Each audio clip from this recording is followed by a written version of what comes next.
গত 18 জুলাই কোটা সংস্কার আন্দোলনে যোগ দেন ঢাকা রেসিডেন্সিয়াল মডেল কলেজের শিক্ষার্থী ফারহান ফায়াজ। ধানমন্ডি 27 নম্বরে এক পর্যায়ে ছাত্রদের সঙ্গে সংঘর্ষে জড়ায় আওয়ামী লীগের নেতাকর্মী ও পুলিশ। সংঘর্ষে পুলিশের অস্ত্রে গুলিবিদ্ধ হন 17 বছরের ফায়াজ। হাসপাতালে নেওয়া হলে চিকিৎসক ফায়াজকে মৃত ঘোষণা করেন। তখন ফায়াজের মৃত্যু নিয়ে সামাজিক যোগাযোগ মাধ্যমে তীব্র প্রতিক্রিয়া দেখা যায়। এই হত্যা শিক্ষার্থীদের আন্দোলনকেও ত্বরান্বিত করে। মঙ্গলবার ফায়াজের বাবা শহীদুল ইসলাম ভূঁইয়া আন্তর্জাতিক অপরাধ ট্রাইব্যুনালের তদন্ত সংস্থায় হত্যা মামলার আবেদন করেন। মামলার অভিযোগপত্রে সাবেক প্রধানমন্ত্রী শেখ হাসিনা সহ তার মন্ত্রী পরিষদের একাধিক সদস্য, পুলিশ কর্মকর্তা সহ 34 জনকে আসামি করা হয়। পরে আন্তর্জাতিক অপরাধ ট্রাইব্যুনালে সাংবাদিকদের মামলা সম্পর্কে অবহিত করা হয়।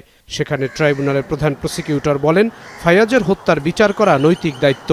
অধিকাংশ মানুষকে সেই ঘটনাটি সেদিন কাঁদিয়েছিল। তাকে গুলি করে হত্যা করে পুলিশ এবং গুলি সরাসরি তার বুকে লেগেছিল। বুকে গুলি লাগার পরে সে পড়ে যায়। তার সহপাঠীরা এবং সহকর্মী বন্ধুর যারা ছিল তারা তাকে তাৎক্ষণিকভাবে সিটি হসপিটাল, সম্ভবত সেই হসপিটালে নিয়ে যায়। ডাক্তার তাকে মৃত ঘোষণা করে। তার রিপোর্টে লেখা ছিল he was brought dead to the hospital. তার মানে হচ্ছে হাসপাতালে নেওয়ার আগেই তার মৃত্যু হয়েছিল এবং গান শটে তার মৃত্যু হয়েছে, সেটা তার ডেথ সার্টিফিকেটে লেখা আছে। নিহত ফায়াজের বাবা মা হত্যাকারীদের ফাঁসির দাবি জানান। আর যাতে কেউ সন্তান হারা না হন সে কথা উঠে আসে তাদের কণ্ঠে। আমার একমাত্র ছেলেকে হারিয়ে আমার ফ্যামিলি পুরো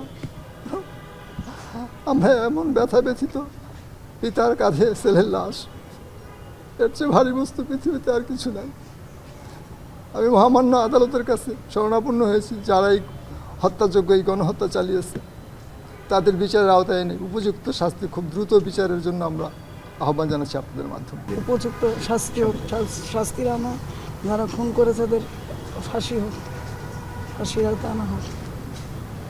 ভাইয়ের স্মৃতি আমার ভেসে ওঠে। তার স্মৃতিতে আমি সবসময় যখন মনে পড়ে আমার মন সারাক্ষণ ওর জন্য কাঁদে। আমি এখন পর্যন্ত আমার পড়ালেখা শুরু করতে পারিনি।